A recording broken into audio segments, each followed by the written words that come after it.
Prezados irmãos e irmãs, segunda-feira da 29ª semana do Tempo Comum, palavra certa na hora certa.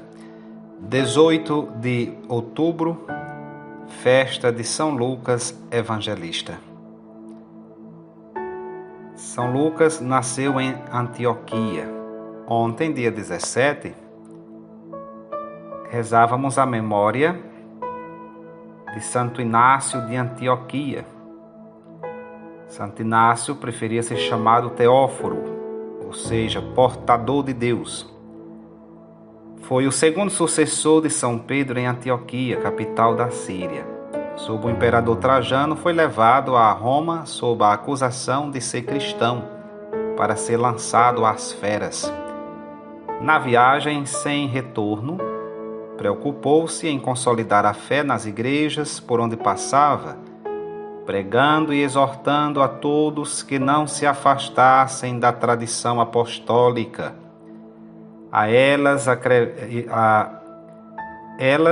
escreveu 7 estupendas cartas de agradecimento, nas quais expande seu coração ardente, amável, cheio de caridade. Enamorado de Cristo, insiste na realidade de sua humanidade e sua paixão contra os erros de seu tempo. Apaixonado pela Igreja, insiste em sua unidade, centrada na Eucaristia e em torno da hierarquia, bispos, padres, diáconos. A sua carta aos Romanos tem um magnífico elogio da Igreja, que preside à caridade e exprime ardentíssimo desejo do martírio.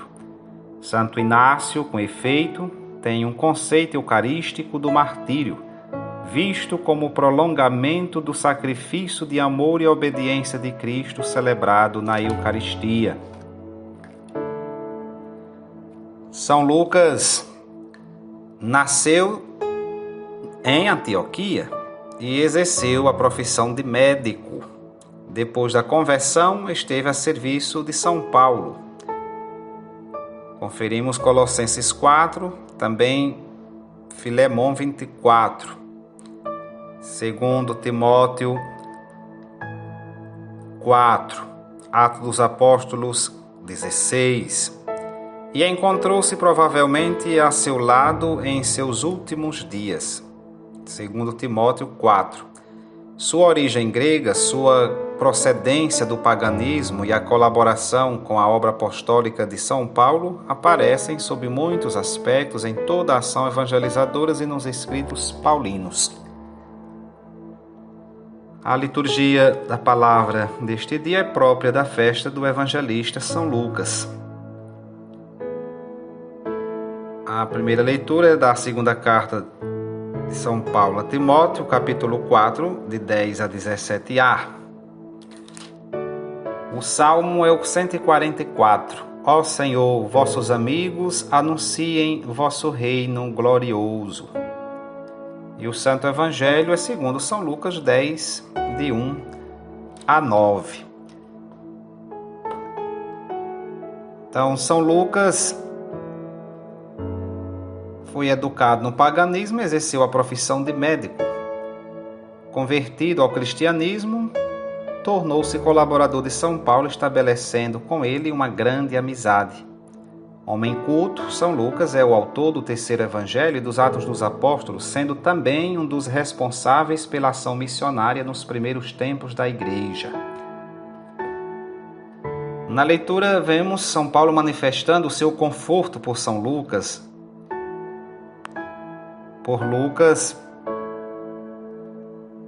permanecer fiel, enquanto outros, por cansaço ou por medo, o abandonaram. E é justamente a presença do Senhor que anima o apóstolo a pregar o Evangelho aos gentios, mantendo-se fiel à sua vocação inicial. Mas não pode deixar de lembrar os que o abandonaram quando mais precisava de apoio, tendo de se defender sozinho em tribunal e tendo de defender a Cristo e a fé que abraçou. Esse episódio narrado por São Lucas é narrado só por São Lucas, o Santo Evangelho.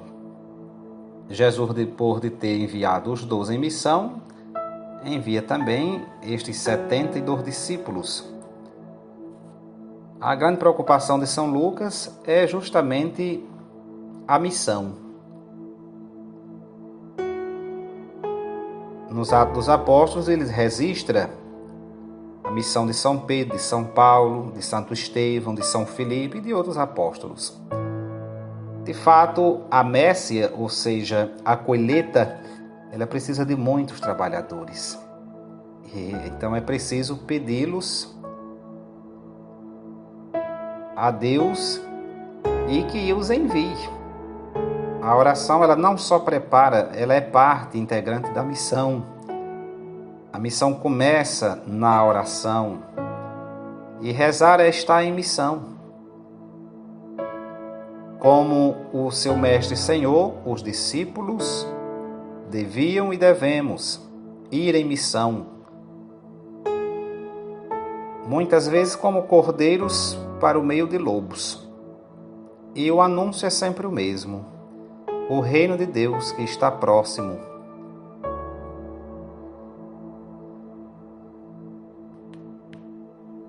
Unidos aos apóstolos, desenvolvemos a nossa missão.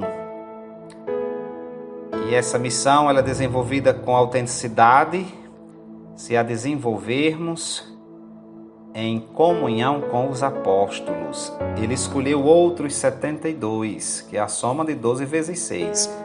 Está dizendo que as pilastras são os apóstolos.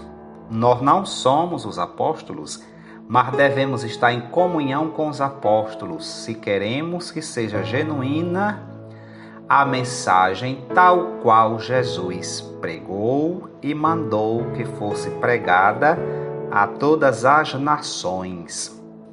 Vossos amigos, Senhor, anunciem vosso reino glorioso. Os amigos, é preciso antes ser amigo de Jesus, estar em comunhão com nosso Senhor Jesus Cristo. Quem primeiro esteve em comunhão com nosso Senhor Jesus Cristo foi a Virgem Santíssima, sua Mãe Nossa, juntamente com os apóstolos. Então, em comunhão com eles que nós precisamos estar. Eles foram os primeiros, foram as testemunhas oculares. Eles não traíram em nada a sã doutrina. Eles em nada feriram a comunidade encabeçada por Jesus. Nós devemos prezar por esta unidade, por esta comunhão. Foi aberto o sínodo, no último dia 10 de outubro, pelo Sumo Pontífice, o Papa Francisco. Aberto ainda em matéria consultiva, porque esse sínodo ele vai acontecer em 2023, então são 2 anos de preparação, pois a Igreja está abrindo para a participação de todos. Com isso se reforça ainda mais o nosso compromisso de missionários e missionárias, graças ao santo batismo que nos uniu a nosso Senhor Jesus Cristo, fazendo de nós assim filhas e filhos de Deus, em Jesus Cristo, em comunhão de fé. O sínodo, que quer dizer caminhar juntos. Então, fazemos todos parte desses outros 72. Quando São Lucas registra isso aqui, ele mesmo se coloca como um trabalhador da messe. Ele é um grande trabalhador da messe, São Lucas. Ele não só foi um médico, foi um evangelista, foi uma testemunha autêntica de nosso Senhor Jesus Cristo, e é o que nós devemos ser hoje também. Nos sentimos parte desses 72, rezamos pela messe, tomamos parte na colheita. É tempo de colher e há muito o que ser colhido. É preciso que muita gente participe dessa colheita. Sabemos de quantos que estão dentro, mas não deixam ninguém entrar, se sentem donos da situação. Não, o dono da situação é o Pai, que primeiro enviou Jesus, o Filho. E o Filho, que poderia fazer tudo sozinho, não faz. Ele compartilha os trabalhos. Então ele chama a 12, depois chama a 72 e manda que chamem outros, para todos então estarem unidos a ele que é o missionário por excelência. Ele que poderia fechar, não fechou, abriu. Então nós precisamos entender essa dimensão comunitária da missão. Então manda 2 a 2, porque só é possível testemunhar de 2. O número 2 já quer dizer testemunhas. E é justamente em comunidade, é de 2 em 2, de 10 em 10, de 15 em 15, 20, 50, 100, 200, 1000, que a gente testemunha. É nessa convivência. Eu preciso, e o outro precisa. Eu tenho que receber, como também tenho que oferecer.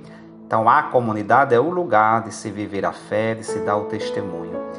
Peçamos a intercessão de Santo Inácio de Antioquia, de São Lucas Evangelista, por todos nós, nesse tempo que se exige tanto de nossa parte, esse testemunho de fé, de oração, de missão. Rezemos a oração do mês missionário. Deus Pai, Filho e Espírito Santo, comunhão de amor, compaixão e missão, nós te suplicamos, derrama a luz da tua esperança sobre a humanidade que padece a solidão, a pobreza, a injustiça agravadas pela pandemia. Concede-nos a coragem para testemunhar com ousadia profética e crendo que ninguém se salva sozinho tudo o que vimos e ouvimos de Jesus Cristo, missionário do Pai. Maria, Mãe missionária, e São José, protetor da família, inspire-nos a sermos missionários da compaixão e da esperança. Amém. Louvado seja nosso Senhor Jesus Cristo, para sempre seja louvado.